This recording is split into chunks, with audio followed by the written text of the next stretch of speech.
Namaste and good morning. Thank you for being here today. So, May, first Sunday in May, zip, it's already gone. So, CSL's theme for this year, as I've told you before, is called Open at the Top.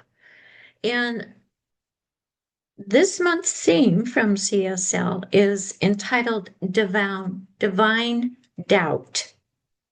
Okay. Or if you get Signs of Mind magazine, as I do, they have on the cover doubt as devotion. And I think that's an interesting take on the whole idea of doubt. And I have to be absolutely honest with you. Doubt is not something that I ever focused on or truly considered. But as I read through the notes from CSL, my grasp, my understanding, my vision of the whole topic began to expand. And I actually started to appreciate some of the concepts and ideas that it raised. So I hope that you have some experience of that too this morning. Divine doubt isn't what I initially thought it was when I just heard the phrase. So, out of the gate, I'm going to just talk a little bit about what the whole idea of doubt is and how the creator of this month's lessons, her name is Reverend Lydia Joy Lazar Ayers, and she lives in Winston-Salem, North Carolina, how she interprets this topic for us and what she brings to us. So, first, I'm going to look at doubt, this whole idea of divine doubt. Then the lesson for today is self-doubt as the starting block. Okay. We're going to talk about the self-doubt as actually being something that's pretty natural to us as humans. That is not necessarily a bad thing. It's just how we treat it and how we look at it, how we feel about it, and then what it actually opens and offers us as students, as travelers on this journey of life. So just laying the foundation, divine doubt. Let me give you a little perspective. The notes from CSL for this month offer us this. This month, we will explore the potential, beauty, and vulnerability of divine doubt. As the old adage goes, the opposite of faith is not doubt, but certainty. A refusal to engage doubt weakens faith by forcing it to be only rigidly believed rather than lived into. Additionally, willingness to explore and examine doubt alongside faith adds layers of richness to the mystery that simple certainty can never reach. That's a major whole concept of ideas in there that I hadn't ever considered. First off, the old adage that I just quoted to you about the opposite of faith is not doubt, but certainty. It actually was written by a contemporary author, and many of you are probably familiar with her. Her name is Anne Lamott. She's very popular and still writing currently. And the quote actually reads in relevant part, the opposite of faith is not doubt, but certainty. Certainty is missing the point entirely. Faith includes noticing the mess, the emptiness and discomfort, and letting it be there until some light returns. Faith also means reaching deeply within for the sense one was born with. Okay. Allow, even welcome, the settling out of unsettling thoughts, the kind of sediment in a fast-moving body of water, river, or stream, the sediment gets all churned up. And then when it finally gets to some place where it's broad and shallow, then the sediment begins to settle out, and that's kind of what we're looking at here. Doubt is defined as a feeling of uncertainty or a lack of conviction, to feel uncertain about or to fear. So doubt of any kind actually opens the door for us to further introspection, to further review, contemplation, consideration, and oh yeah, growth, ultimately growth in our faith, in the perfection of the universe. It's kind of going through, like I said, the churning it, doubts come along, and you kind of need to let them all settle out, let the sediment fall. The thing about certainty is certainty shuts a door. And particularly when it's certain about something other than the character of God. Think about that. Certainty shuts the door, particularly if it's about the character of God. There's no further discussion, there's no further contemplation, no interaction with spirit within, no opportunity for a greater recognition of the infinite intelligence of the universe. An example of certainty would be if you go back with me to the time when Jesus was walking the planet. Certainty was what the Pharisees said about the law, the Jewish law. It's certain. This is the way it is. That's the way it works. And this guy coming along is blowing up this whole idea of our Jewish certainty. And that can't be. There was no discussion. There was no opportunity. There was no room in the Jewish tradition for the interpretation of the law the way Jesus brought it with so much love. Certainty closed the door, where doubt would have opened it for discussion, for contemplation, for growth, for newness. Okay. So when we're confronted in life with challenging situations, it's really natural for our humanity to kick in. Happens to me all the time. And, you have some conflict with a family member or a friend, or you have some challenging situation, and you have this doubt come up in you. And today's topic is self-doubt. That's like probably the last one we want to talk about, but it really should be the first. Self-doubt. And we're saying, how in the heck am I ever going to handle this? Or what do I do now? Or sometimes we even say, if you stand back, why would God allow this to happen? If it's something in our personal life that's really catastrophic or in the world, why would an infinite loving God allow that to happen? Doubts come up, okay?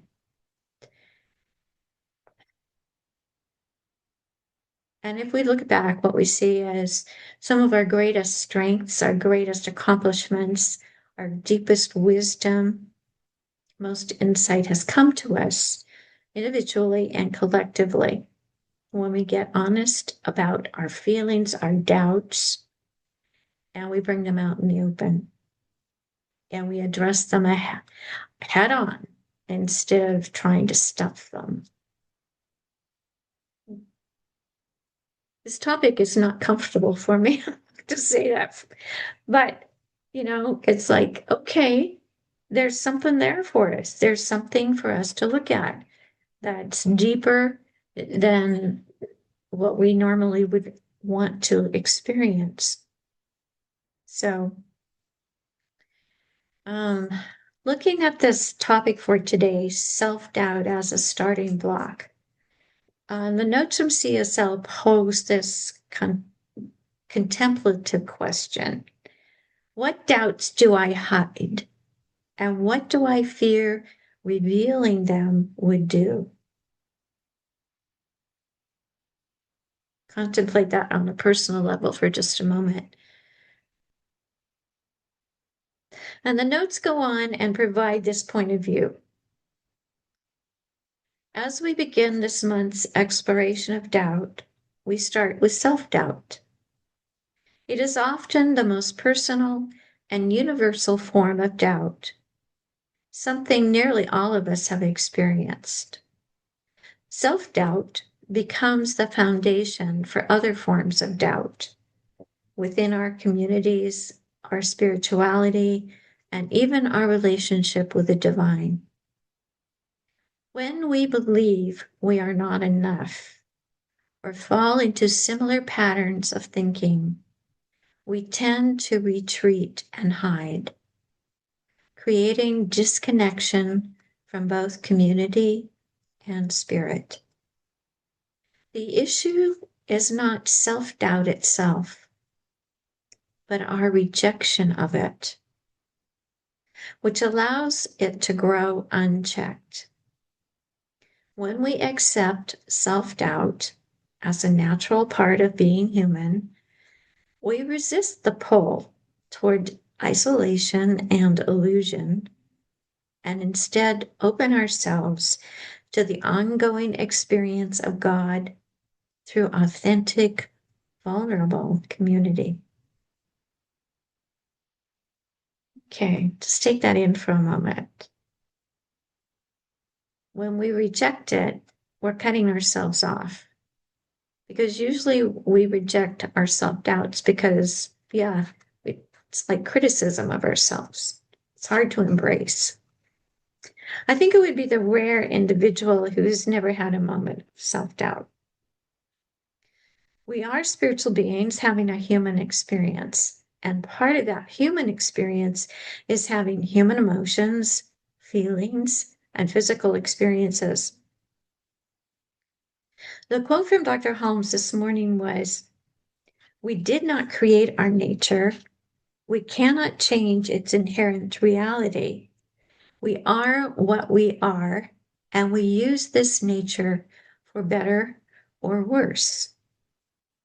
So today, we focus on how we can use our nature for our highest good, our deepest growth, our greatest understanding.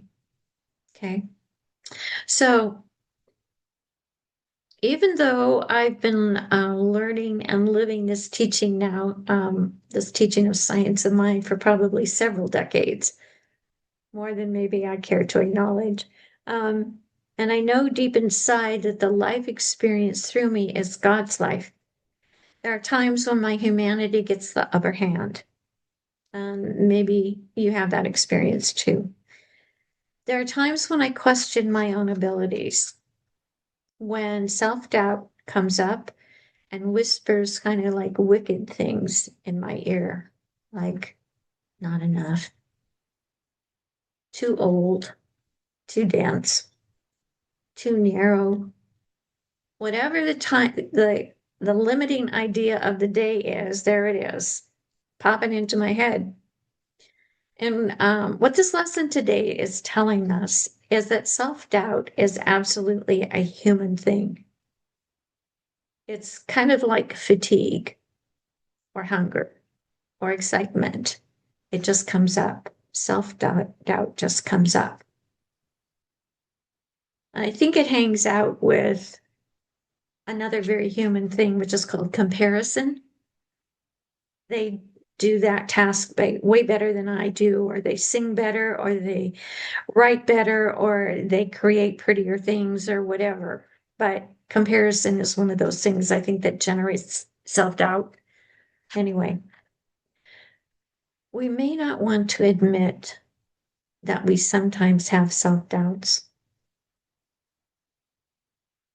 It doesn't fit with the confident, responsible, capable, self-sufficient adult image that we often are compelled to present to the world. The movies, the media, the news, everyone comes with these images, and self-doubt doesn't seem to support that, but in reality, we all have it.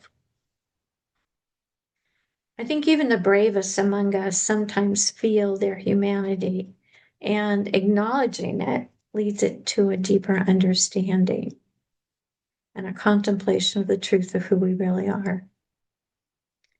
Beating ourselves up about feeling inadequate or doubting our abilities only tends to give those feelings more muscle. Okay? I don't get upset with myself when I'm tired, and I don't get upset with myself when I'm hungry, unless I'm on a really strict diet, and then I get anxious with myself. So giving myself space and accepting that sometimes I feel more confident in who I am than at other times is actually a form of self-love.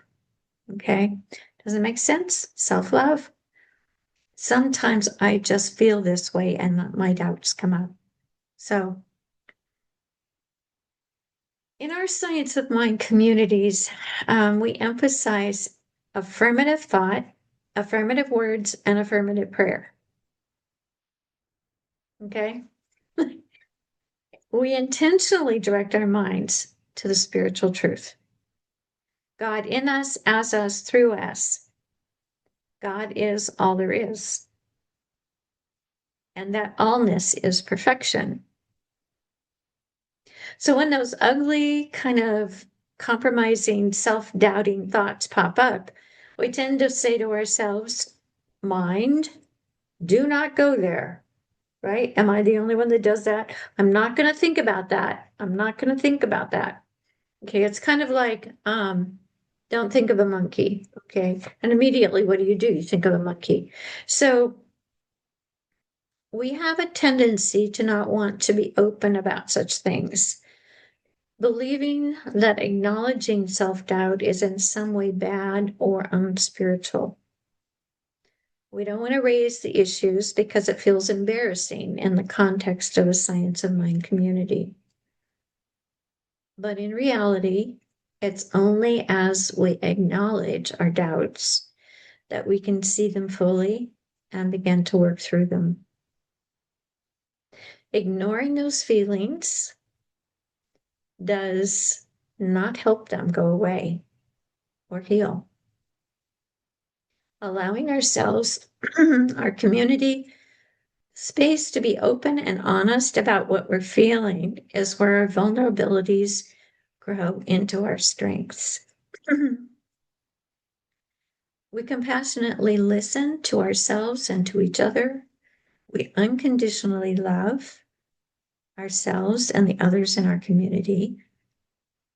And we share and work through those doubts because that supports community and connection, our humanity, our humanity.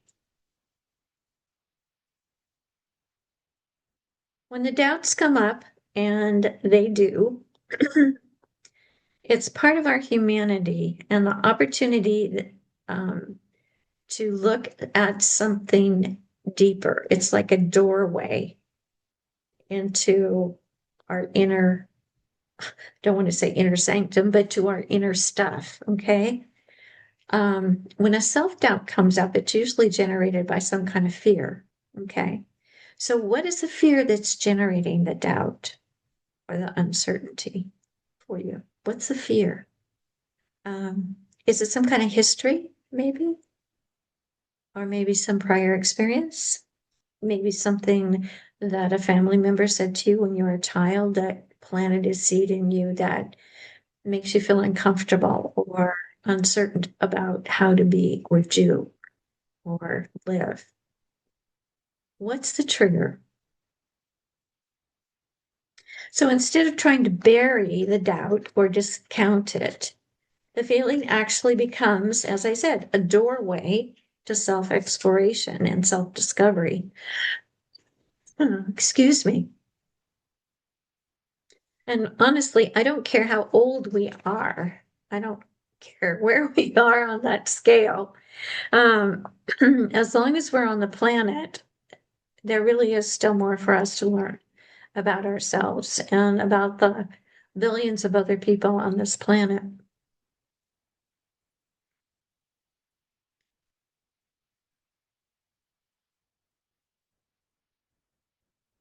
I think when we take the time to be honest with ourselves and with the others in our world, when we allow ourselves to be a little bit vulnerable in that way, we open the door and allow others the opportunity to feel and to see and to express their own vulnerabilities.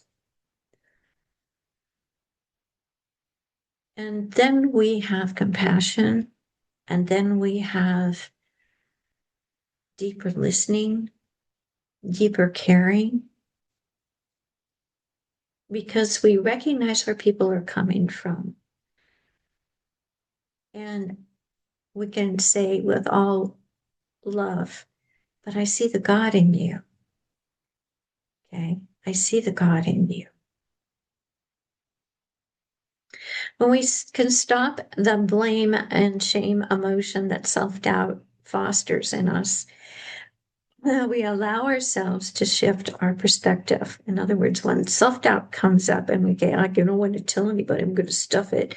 When we just acknowledge it and consider it, even if we just pay attention to it and allow ourselves to work through it, we don't give that shame, blame, the muscle.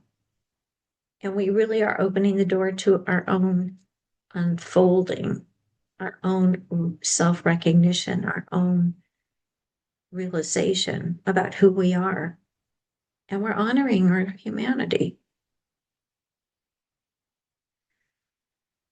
So what is this feeling of uncertainty, this fear, this doubt trying to tell me? What is it inviting me to see and to learn about myself or the situation I'm in? In all honesty, I think one of the bravest and most courageous things we can do as individuals is to pay attention to ourselves, really, to those uncomfortable thoughts or the emotion of feelings that come up for us, rather than stuffing them. And then setting an intention as adults, spiritually awake and aware adults, to take the time to think it out or talk it out.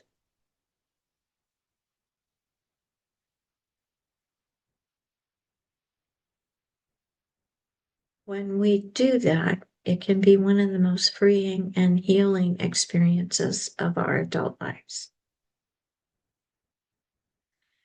The life that you and I are living is really overflowing with opportunities for us to learn more about ourselves, to look deeply at what it is to be human. I think sometimes we forget, really. Excuse me. But when we do take the time, when we acknowledge our humanity, then we really do open the door to a whole, I don't know, encyclopedia or a wealth of knowledge about who we are and our relationship. And when we do that, we actually engage in spirit. We actually engage in a conversation. We engage in stepping away from that certainty thing and really deepening who we are, knowing who we are, revealing who we are, growing who we are. And the world's got to be a better place for that. Our relationships, our center, our community, the world has to be a better for us taking the time to do that. So,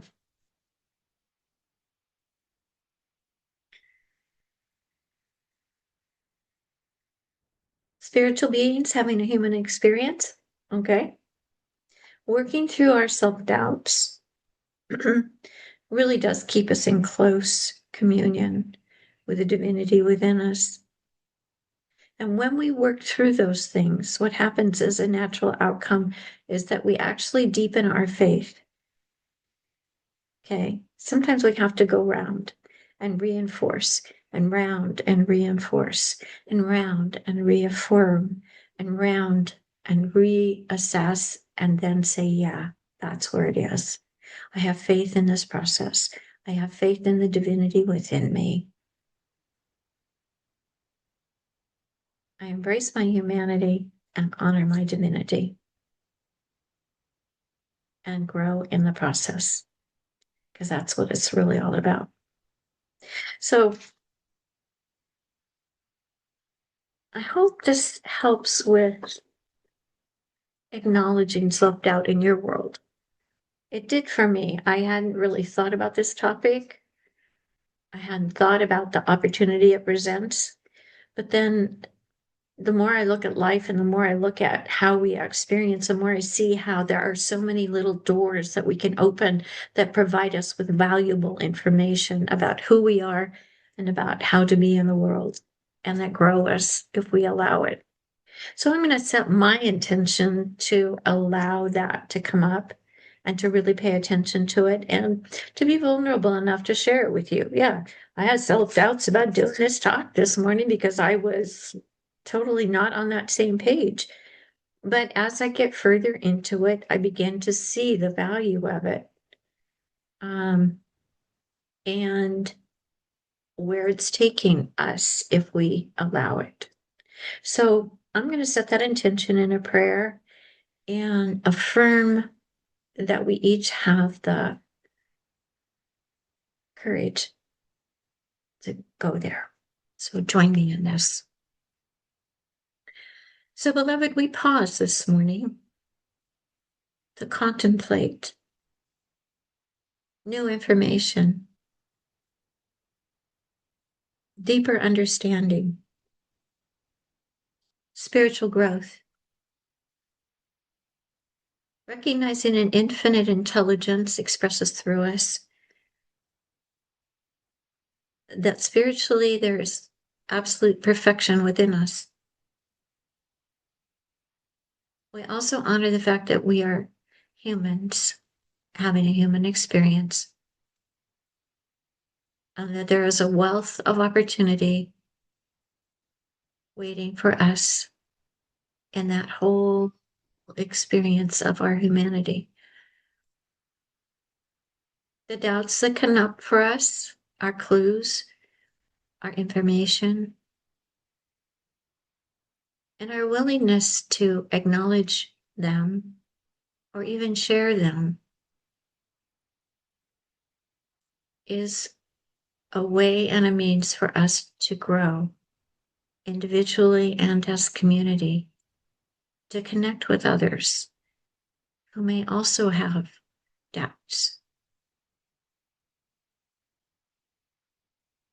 So I set my intention this morning to follow up, to pay attention.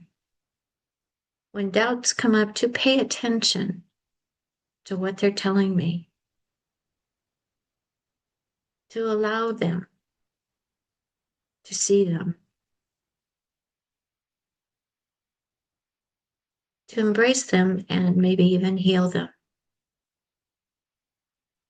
And so in gratitude for this time and this lesson for each one in this community this morning, I say thank you. I bless this knowledge and give thanks for it, embracing it, knowing that like seeds planted, it bears fruit, good fruit in each of our lives. And I say thank you. I let it be, and so it is.